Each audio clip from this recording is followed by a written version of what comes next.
গাছ আমাদের অক্সিজেন দেয় এবং কার্বন ডাই অক্সাইড গ্রহণ করে। আমরা যদি আমাদের প্রত্যেকের নিজ নিজ অবস্থান থেকে পরিবেশকে স্বাভাবিক রাখার জন্য কিছু গাছ লাগানোর চেষ্টা করি, তাহলে এটি হতে পারে লাখো মানুষের জীবন বাঁচানোর পাত্রে। আসুন সবাই মিলে গাছ লাগানোর কাজে অংশগ্রহণ করি। গাছ লাগান, গরম থেকে বাঁচান। গাছ লাগান, জীবন বাঁচান।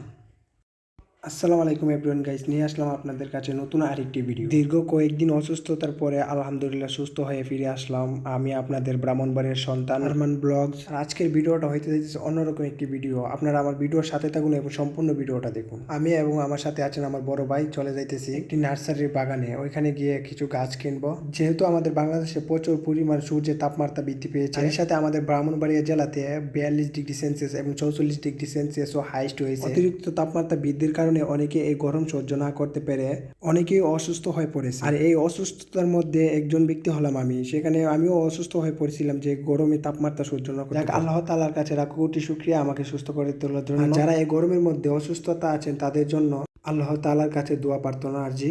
তাই এই গরম থেকে বাঁচার জন্য অবশ্যই আমাদেরকে গাছ লাগাতে হবে বেশি বেশি করে।